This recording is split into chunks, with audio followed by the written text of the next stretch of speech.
Bonjour madame, bonjour monsieur. Aujourd'hui, nous allons parler du feedback, faire un feedback efficace, dans le sens de recevoir ou dans le sens de le donner. Le feedback est une information donnée à une personne sur son comportement. Il permet à la personne qui le reçoit de devenir plus consciente à ses comportements et de leur impact sur les autres. Le feedback concerne les faits observables, vérifiables en évitant toute interprétation hasardeuse. Les faits doivent être donnés, un feedback est concret, un bon feedback est un feedback informatif et non un feedback d'appréciation. C'est toujours en fait une conclusion, hein, tout ça, une conclusion que l'on reçoit de quelqu'un ou que l'on donne. Je précise bien pour bien parler de ce qu'est le feedback, qui veut dire nourrir l'autre personne et donc se nourrir aussi soi quand on reçoit. Le feedback porte sur des comportements et non sur la personne. On ne parle pas de de ce à quoi on n'a pas accès, état interne, pensée, intention supposée de la personne. On n'essaye pas de jouer les devinettes ou de jouer euh, la boule de cristal. On n'est que sur les comportements physiques ou mentaux, les mots ou ce que le corps vous donne, mais pas autre chose. On n'invente rien. Quand un feedback est bienveillant, mais pas nécessairement complaisant. Il donne des informations utiles, utilisables par la personne. Voilà. Donc on est bienveillant. Bienveillant, ça veut dire qu'on est positif, mais pas complaisant, parce qu'on peut dire quelque chose d'une manière très calme, très sympa, très agréable, avec le sourire. Mais pour la personne, ce sera peut-être reçu un petit peu plus négativement, mais ça l'est. Voilà.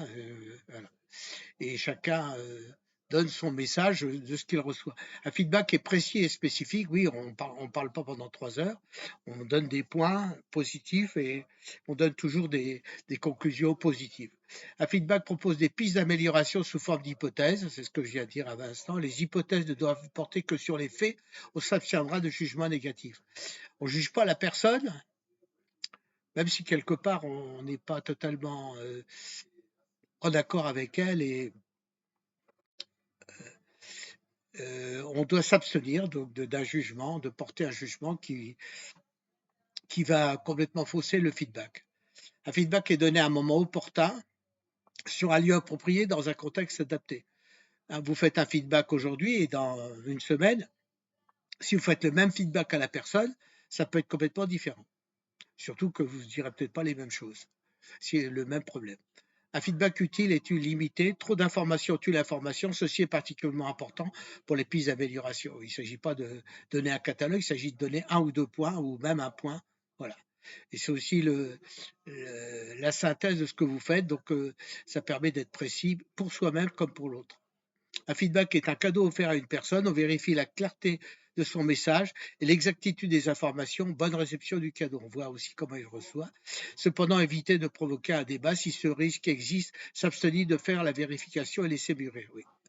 Parce que la personne est peut-être a cru que vous l'attaquiez et voilà. Et donc, elle commence à être sur ses retranchements parce que vous êtes tombé sur un point un peu délicat, mais c'est ça recevoir. Alors maintenant, c'est recevoir un feedback. Là, c'est pas le donner, c'est le recevoir. Curiosité, intérêt pour un regard extérieur sur ce que l'on fait et non sur nous-mêmes.